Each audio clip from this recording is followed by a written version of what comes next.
Hello,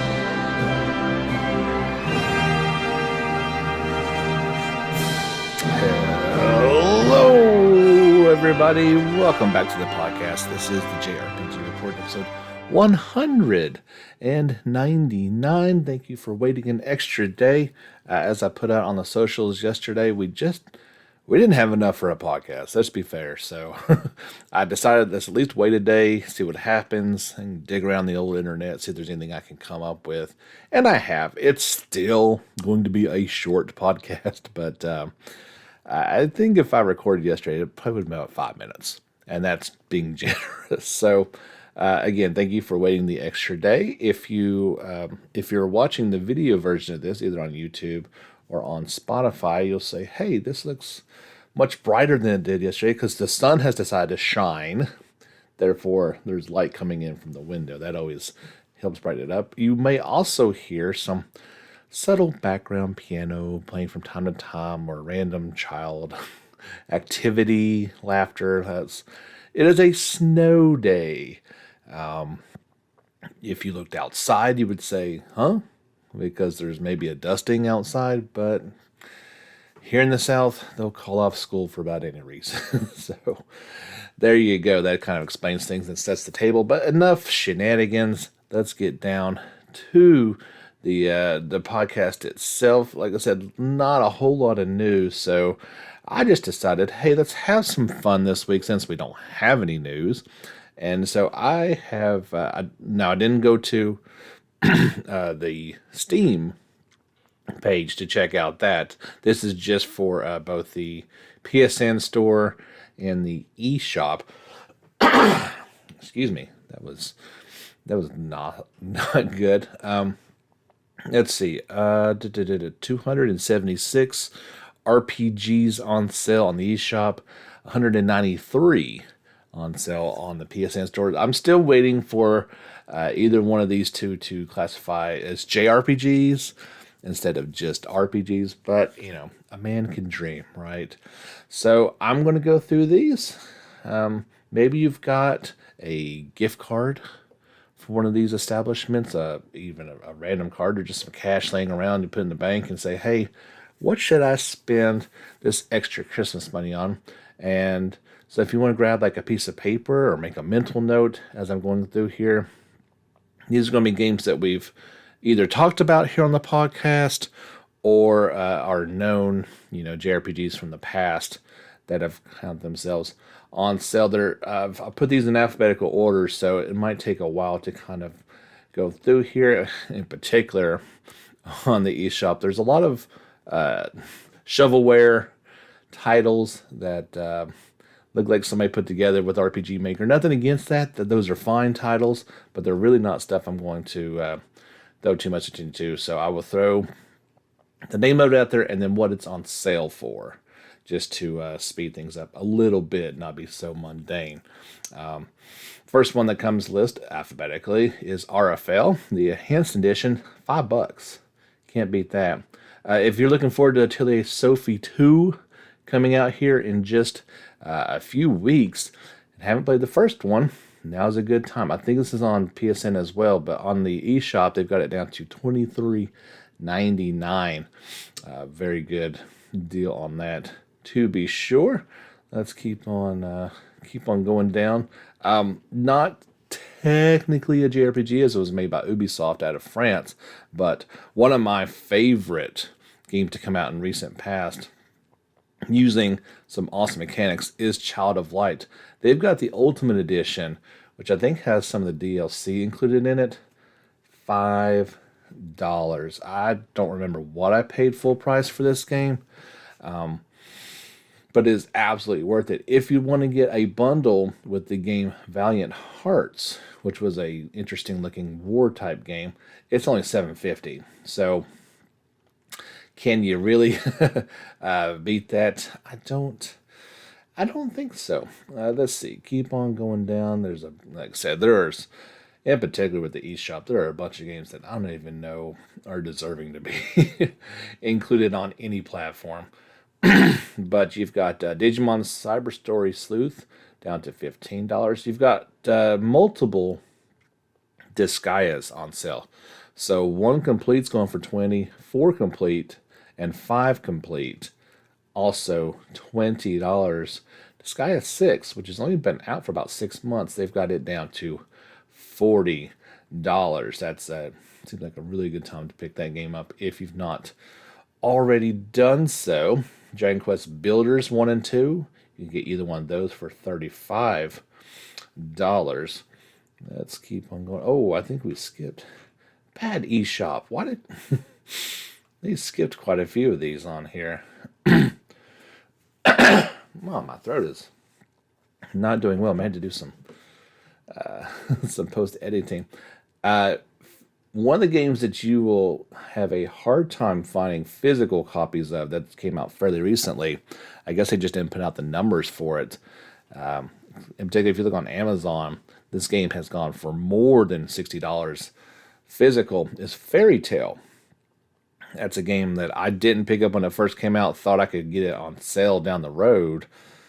I'm not going to get it physically. That seems like unless they make another batch of it. Like I said, going for more than cost. They've got a digital copy on sale for $39.59. So might be your best way to pick that game up if you've been waiting on it. And just throwing this out there as well. If you are a physical collector, make a note of these games as I'm going through, because sometimes, in particular, we'll get down to Shin Megami Tensei 5. The last time it was, or before the holidays, I mentioned it was on sale.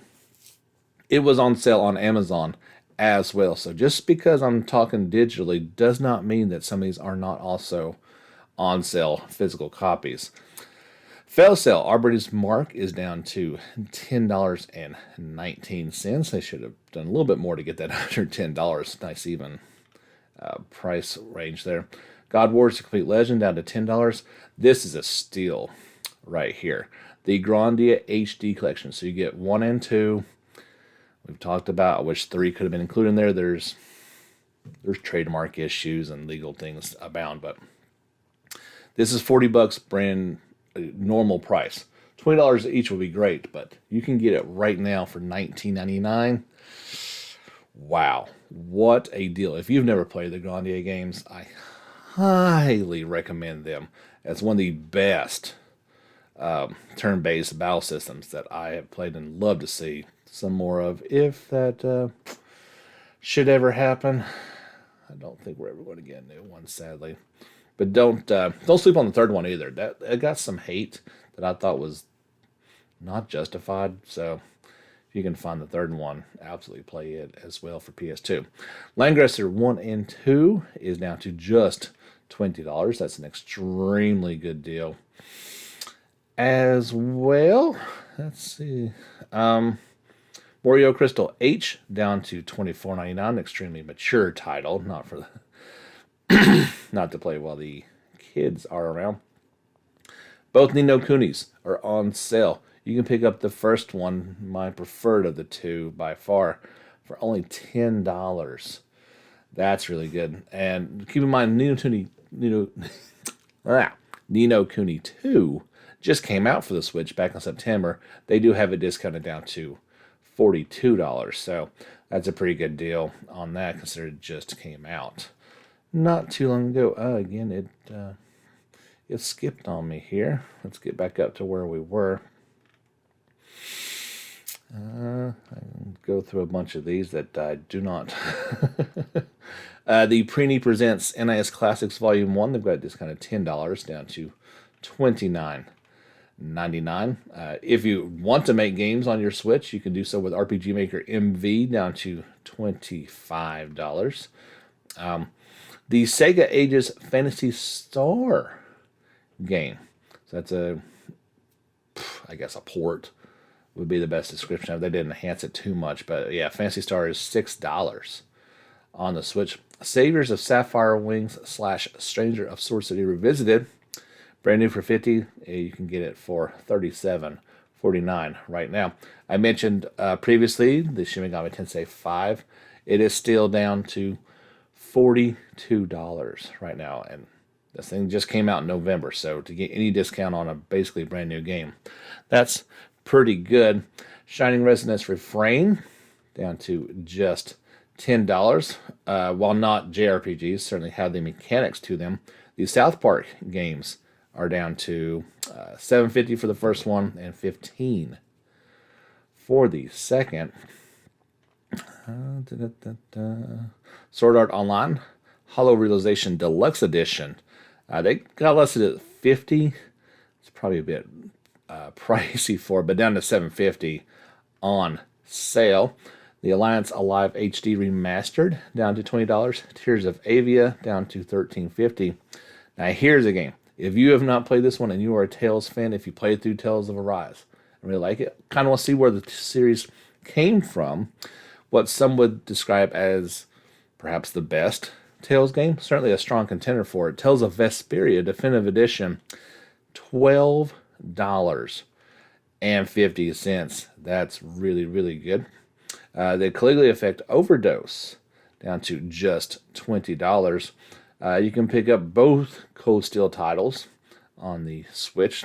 Still waiting on 1 to 2 to get over here, but if you want to play them out of order, be my guest. Cold Steel 3 is $30, and Cold Steel 4 down to $36. Let's see, we're getting down to the bottom of the list here, and I'm not seeing a whole lot of getting skipped on me. That's not fun. I had all this loaded before. Valkyrie Chronicles. The first one is $20. Valkyrie Chronicles 4 down to just $15. And a couple of Yeast titles. Brand new Monster Nox down to $40. And Part 8 is just $20 right now on the Nintendo Switch. Now, I don't know how long these sales are going to go on for on the E-Shop in particular. I could not find a definitive date on how long the discount's going to go on for. So you might want to kind of hustle on these titles that I don't know how long they're going to stay on there for. Obviously, this was a holiday sale, so probably not much longer. If any of these things stood out to you, get on it and quickly. We'll take a brief pause here so I can get my throat hopefully working correctly, and we'll go through all the PSN titles here in just a second. All right, I think my throat's still trash, but let's keep on carrying on. Over to the PSN store. Now, I can tell you how long these are going to go on for. This is through the 19th. Some of them may go off early, but I believe they said this sale was going to be through the 19th of this month. Again, RFL Enhanced Edition down to just $3.50. Mentioned it to the Sophie. It's also on PSN for $24.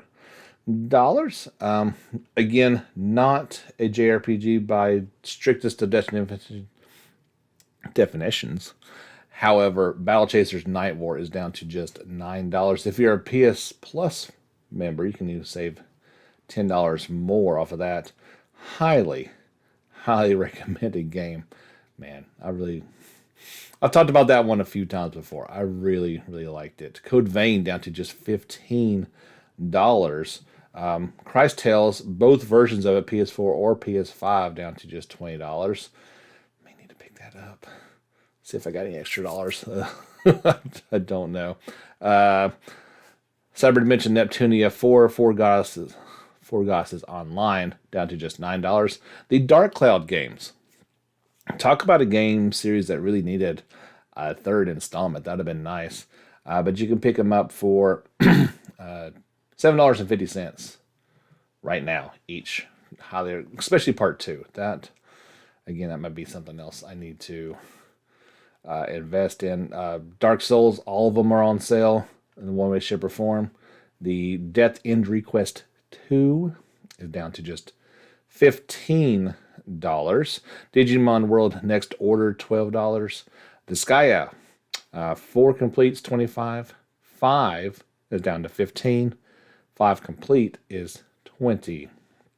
That's pretty cheap. The Dragon Quest Builders game's also on sale. Dragon Quest 11S Definitive Edition, $26. That is pretty cheap Dragon Star Vanar down to 15. This one just came out not too long ago. An interesting looking game, Dungeon Encounters. You can get it now for just $24. Final Fantasy Crystal Chronicles S, the remaster, is down to just $12. Final Fantasy VII Remake is $24. I thought I saw Integrate was on sale too, but I'm not seeing it on here. Final Fantasy 12. Maybe the last good one in the mainline series, down to 25. 15 Pocket Edition down to 12.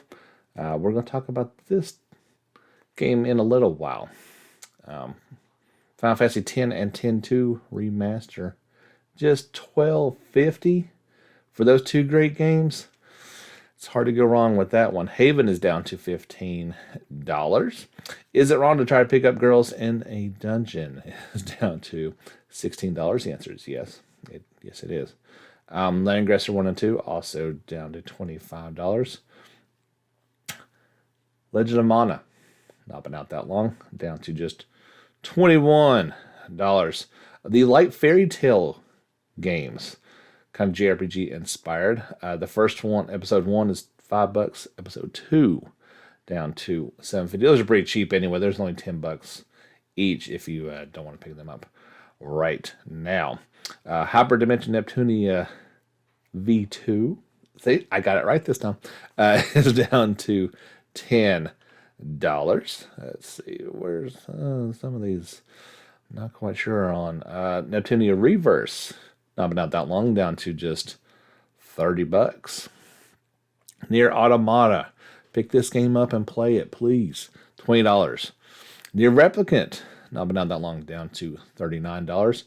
Now here's a good deal. This Ni no Kuni 2. So I think part of my disappointment with the game was obviously it wasn't like part 1. But 2, it didn't feel like a complete game. I paid $60 for it. Felt disappointed. $9.59 on sale right now. I'd have been much happier with that entire gameplay experience if that was the case. Anunnaki is down to $25.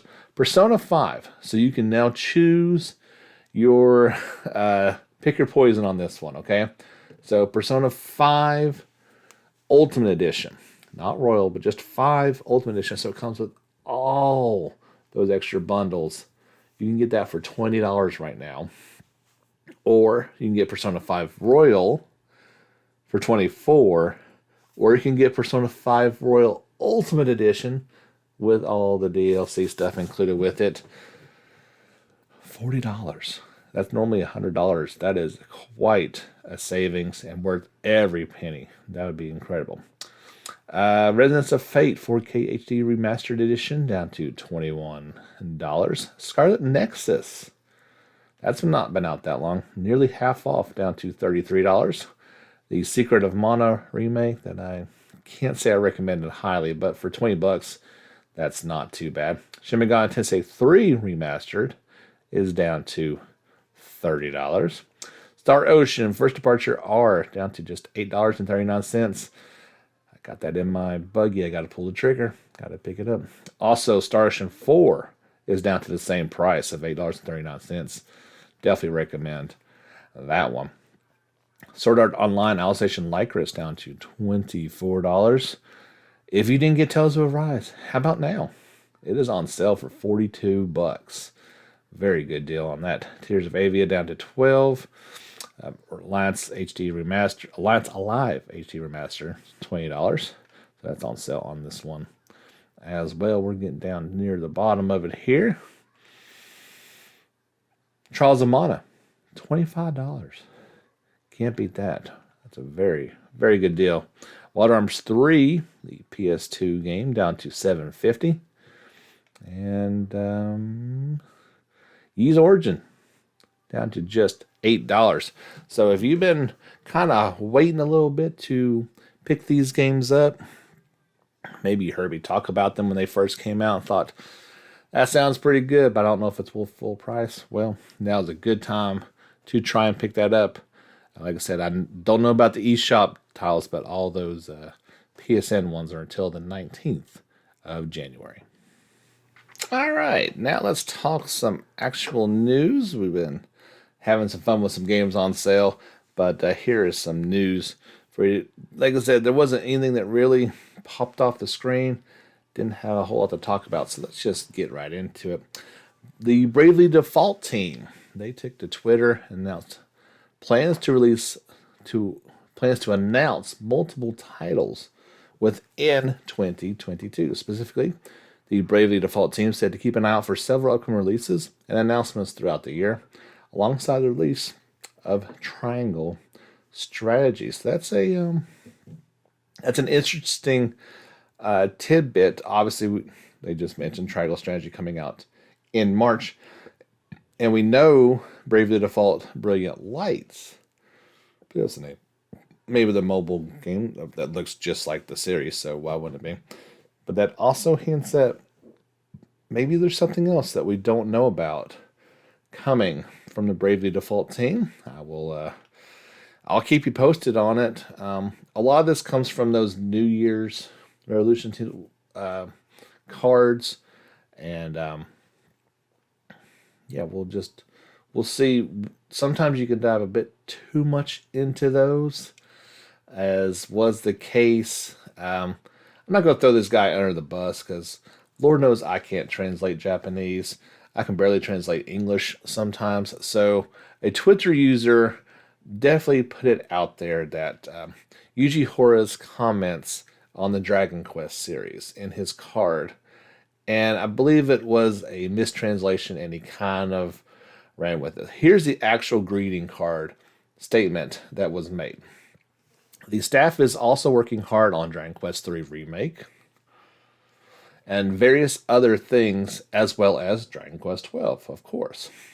There's more and more of the DQ series to come. We know about a lot of those games coming out here soon. But personally, I'd be happy if scuba diving and airsoft can make a comeback.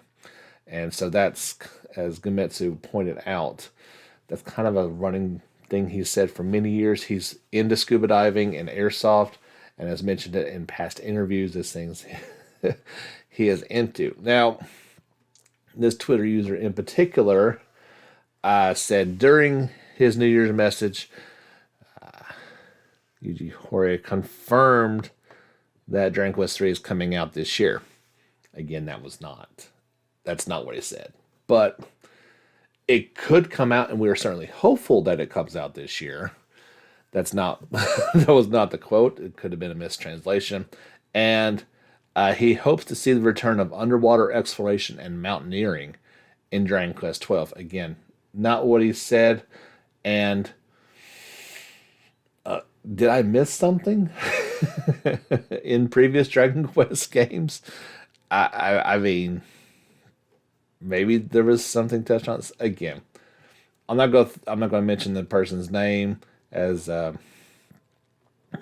just don't want to get into that. But yeah, gotta watch your translations. Obviously, sometimes they do that on purpose to get internet clicks. But yeah, like I said, I fully expect Remake Part 3 to come out this year. I'm very hopeful that it comes out this year. 12, not coming out for a while. Speaking of Project, I'm never not going to call it Project Triangle Strategy. It's just impossible. Speaking of Triangle Strategy, when the game comes out, you'll be able to listen to the soundtrack, of course, but they are releasing it as part of a 4-part soundtrack CD on the official Squaresoft website. 4 CDs, going to go for $42.99. There's no track listing at the moment, but you'd have to imagine it's going to be pretty phenomenal. I believe one user commented on that he's already pre-ordered it, and from what he's heard, it sounds like it's going to be well worth that amount of money. Speaking of some teases for the upcoming year, Koei Tecmo revealed that has several plans for Atelier. This series marks its 25th anniversary. This was in their New Year's column. It does have plans outside of Atelier Sophie 2. More information is coming in the future. I fully expect an Atelier Ryza 3 announcement. It makes sense during this anniversary window to announce such a thing. I guess it's just a matter of time until that happens. Maybe there's another series they want to make a sequel to. I don't know. But as soon as I do find out something, you guys know I will pass it along to you. PlayStation Now adds Final Fantasy XII: The Zodiac Age. We mentioned that it was on sale on the PSN Store, but you can also get it on PS Now. As I was going through that list, there were several of those games that are on PS Now, so it sounds like it's going to be more and more of a good value, and any reason to play Final Fantasy XII, you should absolutely do that. We mentioned Shin Megami Tensei 5 on sale. Well, it has sold over 800,000 units since its release back in November, so just 2 months. So that's a pretty good chunk in a short amount of time. I do feel like they have limited themselves on how many sales they can make by not putting it on PlayStation platforms, but that was a decision that Atlas made, and there's not a whole lot that you can do about it. This just came out today. There was a new trailer for Monster Hunter Rise. You're like, hey, that game came out a long time ago. Well, this is the PC version, pal. It is coming out on January 13th via Steam. The new trailer introduces the PC version's key features, including new filters. You can do it in black and white, sepia, Japanese style, Warring Land style, and 2 versions of cinema style. I saw the screenshots for this. Didn't blow me away. If you want to play like that, that's perfectly fine. But it didn't do anything for me. That's just speaking personally. Of course, ultra-wide display support, 4K resolution out support, high-resolution textures, and uncapped frame rate, as well as various customization options, were all detailed in the new trailer, where could you check that out at? I don't. Oh, over on our YouTube page, JRPG Report. You can check that out, as well as video versions of the podcast that you're listening to right now and previous ones, along with the trailers kind of thrown in there and images. You guys know all that fun stuff and where to go for that. My favorite Tales of Arise is Tales of the Abyss. I've not made a secret of that. Bandai Namco announced that the anime episodes will be uploaded to YouTube. I believe that's, said as of January 1st. So maybe it's on there right now. So go check out the Tales of YouTube channel. It's a very good channel. I've gotten several things from it. Back when we were really pubbing up Tales of Luminaria, they were hitting that one pretty hard. The first episode is available right now. And additional episodes will appear on a weekly basis. All episodes will feature English subtitles. However, the Japanese dub will be the only audio available. So there you go. There's a total of 26 episodes. This originally came out back in 2008 in Japan, and several voice actors from the game reprised their roles. I don't know if this is just... I always wondered this, especially with the Tales of... Are they just the games? Like, made into anime? Maybe I need to finally watch this thing and see if, in fact, it is just kind of a rehash of it or a addition to it in any way, shape, or form. Talk about a game that needs an HD remaster. Hope you guys are listening, Bandai Namco. I'd buy that. Absolutely.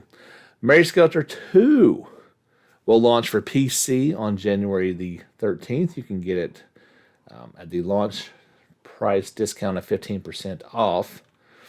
Now through launch. It is available via Steam for $34.99, and it will be available to 15% discount the first week of release.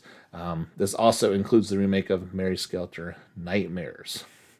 Improvements have been made in the remake, have also been reflected in Mary Skelter 2 for an even more intense experience. So If you've been waiting for this series to come to PC, your time is now. Last bit of news we've got on there. Mutan Insight is hiring staff to work on a, quote, high-end RPG remake / title private for PlayStation 5, end quote. And they are developing this in a development environment using the game engine such as Unreal Engine 5. It's a pretty curious little tidbit of information. Mutan Insight is a subsidiary of Mutan, and they previously worked on character models for the Atelier and Blue Reflection series, Final Fantasy 15 downloadable content episode Arden, and background models for Persona Q2, and more. So they've got some pedigree behind them. Be interesting to see what that means. A high-end RPG remake for PlayStation 5. That may imply that this is a remake of a PlayStation. A game previously played only on PlayStation. And so I know the way most of your guys' minds think. I'm going to guess you're thinking, hey, we just talked about Chrono Cross. Maybe that's the remake that they're doing. It seems like that remake December window has come and gone. I believe, at least as far as that goes, they were talking about the mobile thing. Another thing that you're probably thinking of, it's high time they remade Legend of Dragoon. I'd agree with that. It could stand it. I'd also like to see a sequel, so maybe a remake would lead to a sequel, as well as another Chrono game, if we're being honest with you. But we'll just have to wait and see. They're not ready to announce what that is just yet, but when they do, I'll let you know. That's for sure. We got one more thing I want to talk about here in just a minute as we wrap up episode 199 of the JRPG Report. If you like what you're hearing, don't forget you can follow us each and every day on our social media channels on Facebook and on Twitter for up-to-date information, and then we break it down on the podcast of what it means to you. If you trailers that come out during the week and you want one place to go and check them all out at, that would be our YouTube channel. And you can support this podcast if you really, really like what you see and hear through our Patreon channel, JRPG Report. You can join the fine folks over there who say, thank you, James, for your hard work. We appreciate it. Here is a small amount of cash. There's certain levels that you can sign up with over there, and really, I appreciate it. I don't say it enough how much I appreciate each and every one of you guys who takes your hard-earned money and gives me a little bit of it to keep putting this out each and every week, and fires me up each and every time. You guys know I've been in a bit of a gaming rut. Haven't really known what to play for a while now. And this article in particular kind of helped me in that. One of the games we mentioned on sale, as it is from time to time, you could have played it on PlayStation 2 when it first came out, the PlayStation 3 remaster of it, the PlayStation Vita remaster of it, and the PlayStation 4 HD remaster of it. You can also play it on PS Now, and I'm talking about Final Fantasy X and X-2. Two fantastic titles, very different from each other, both in terms of story and gameplay, but very high on my list of beloved games. And they did, and PlayStation Blog did a interview with director Yoshinori Kitase, and he talked about some of the development secrets of this game, and I thought, I can't say for certain if I've played this game since PS2. I own the remake on PS3. I don't think I actually played it. I own the remaster on Part 4, and I had not played it. So it could be close to 20 years since I played this as well. And I want to see what it looked like. And let me tell you, at least on PlayStation 4, it looks pretty phenomenal. Some of the things look a little odd if you're comparing it, especially to now. We're talking about a PlayStation 2 game that they were able to make beautiful that already was beautiful. But yeah, I'm about 3 hours into it, and I believe I've at least got out of my rut, and I'm going to play through the first one. I don't know about part 2 just yet, but I'm definitely going to play through 10. Anyway, here is his article, and I believe it's not a question and answer, it's just him having wrote this article. I'll read it out to you. We put a lot of new in Final Fantasy X. It was the first game in the Final Fantasy series to be built in full 3D, and we introduced new types of presentation, a new battle system, and it even came out on new hardware. And it spawned a first direct sequel in the series history, Final Fantasy X-2. The game was similarly fresh and had a very different style, tone, and structure to the rest of the series. I worked as producer on 10 and its sequel, and both available now on PlayStation Now as the remasters, though he thought he'd share some special memories of working on the game. As Final Fantasy X was the first game to be built on PS2, there were always challenges and decisions to be made when working with new hardware, and that was certainly the case with FF10. One key decision we faced was around the visuals. Even though PS2 offered a big increase in power from the original PlayStation, there was still a limit to the hardware specs. So to depict a new graphical style, we had to choose whether to prioritize resolution or the number of colors. Initially, we thought it would be more beneficial to use more colors. We thought that would help us really depict the world of Spira in a vibrant way. However, when we looked at the trends in other companies' games released while we were working in development, it became increasingly clear that fans were hoping for higher resolution next-generation games. As a result, we switched from focusing on the number of colors to making the game as high resolution as possible. And we did this about 6 months before the master deadline. This meant we had to make major modifications to the game we've made so far, which was a big risk in terms of the schedule. Fortunately, our excellent programmers and designers did a wonderful job. In the end, a high-res Final Fantasy X was born, and we were able to achieve the sort of high-end visuals you'd expect from a next-generation game. Indeed, they'd always, even with the ones that didn't hit the bar, the visuals have always been top tier. The new visual style added other challenges too. For example, FF10 was the first game in the series not to include a world map. This is because the game was built in full 3D, and that's expensive. As game developers, we sometimes have to make decisions that balance game design with ballooning production costs. In this case, dropping the overworld map was the most realistic solution we had available. Makes sense we finally had that explanation. Why, after all these years, we still don't have one. I mean, obviously they did in 15, but that was open world, so it's kind of like, it's a hard balance there. In prior games, Final Fantasy 7 and 8 had been set in a steampunk and science fiction inspired worlds, respectively. So we wanted to do something different. This might also be the reason why art director Yusuke Naro came up with the concept of having a world with an Asian feel to it, and that became the inspiration for Spira.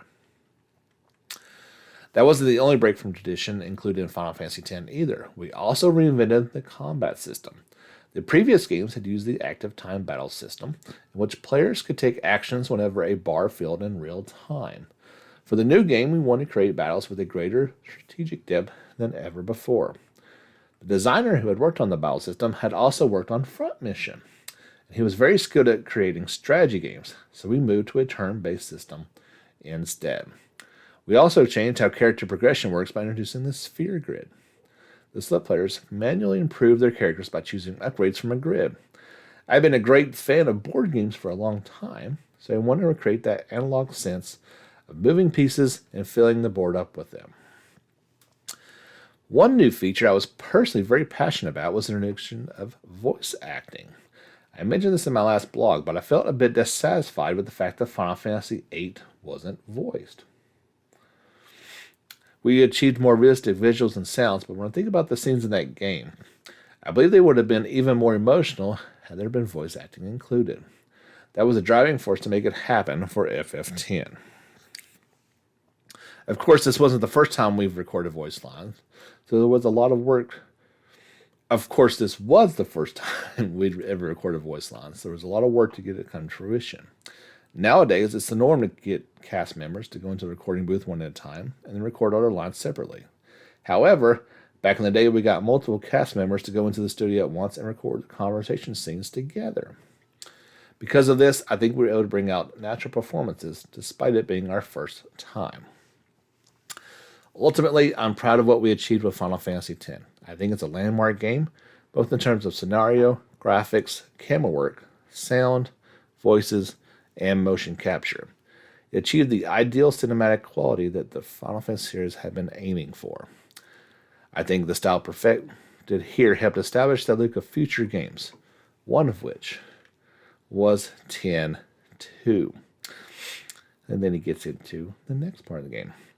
After Final Fantasy X, we started to feel like we didn't want the World of Spear and its characters to be over in one chapter. We wanted to let them take center stage and flesh them out even more. That's why we started production on FF10-2, the first direct sequel in the series' history. We decided to explore a world that had become peaceful after the events of the previous game and tell a different kind of story. Rather than the theme from the previous game that delves into particular relationships, such as between a man and a woman or parent and child, we wanted a bright and lighthearted narrative that would give the game a cheery tone. That upbeat attitude was reflected in the game's playable characters. Unlike previous games in the series, 10-2 has an all-female party, Yuna, Riku, and the new character, Pain. Many games at the time, not just Final Fantasy, had male protagonists, and I wanted to tell a story with Yuna as a strong female character. I thought that would strike a chord with even more players. The tone was further reinforced by the structure of the game. Unlike in 10, which you follow the drama from a linear fashion, the quests in 10-2 can be accessed in any order. To increase the variety even more, we increased the number of minigames available in the game. I recall the most challenging was to make Sphere Break, a strategically deep coin game.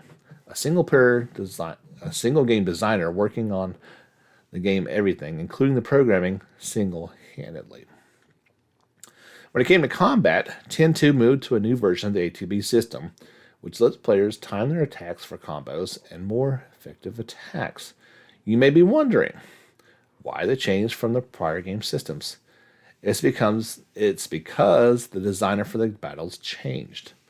The assistant game designer from Final Fantasy X became the lead for its sequel, and he wanted to use a different system. A big element of the new system were dress spheres, which allowed the player to seamlessly switch between roles in the combat. For example, you could change from a damage dealer and gunner to the healing white mage, a thief, and many more options in the heat of battle, each accompanied with a flashy outfit change. This system became about partly as a result of the story being of the original FF10. In that game, summons end up disappearing from the world, so the transformations were a way to work in spectacular visual effects players had come to expect. For the animations themselves, we looked to a genre of kids' TV shows in Japan, in which the heroes transformed or take on a new form. The best part of each episode is when the character transforms with a dynamic performance, and we took inspiration from it. It may sound odd, but one of the biggest challenges we faced when making 10-2 was what to call it. Having a sequel to a mainline game was unheard of, and when we suggested 10-2, the company was initially worried it would be mistaken for Final Fantasy XII and turned it down. Since then, we've grown fond of it, of course. Ultimately, the game proved more divisive than other Final Fantasy games. I suspect that's due in part to the fact its bright and poppy direction gives it a very different flavor to the entries in the series. But I think in that way, the Final Fantasy games try to break away from preconceived ideas is something truly wonderful about the series, and 10-2 is a perfect example of that. There you go. What do you think? I think that's a fantastic look into the games. Obviously, as I'm only about 3 hours into it, but having played it and seen the vision firsthand, if you've not played these games, you absolutely need to pick them up. In particular, the remasters did a very good job of bringing them into a modern setting in terms of graphics. I don't know if I'd want to go back and play the PS2 versions. Looking at it today, you'd probably hurt your eyes. But yeah, they are great games. I don't know where I would rank 10. I would say it's top 5 of Final Fantasy games, but probably much closer to 5 than 1. Great game. It's a little cheesy at times, but that battle system is fantastic. That's for sure. It's fun to explore things. Highly up there. So, hey, this turned out to be a regular things podcast. I know there was a bit of a filler in there with this article and the games on sale, but that's what you got to do sometimes. That's the way it goes. So, yeah, that's going to wrap up episode 199. Obviously, that means 200 is coming next week. I don't know anything special to do for it, so we'll just keep carrying on. It'll just be a cool number and mark a milestone. We may look back at some of the stats, how long it's been out, and all that fun stuff, but I don't think we're going to do anything too special with it. Thank you so much for tuning in. We'll be back next week. Unless something changes, it should be on Thursday as normal, and hopefully we got some fun stories to talk about. Until then, everybody get back out there and level up.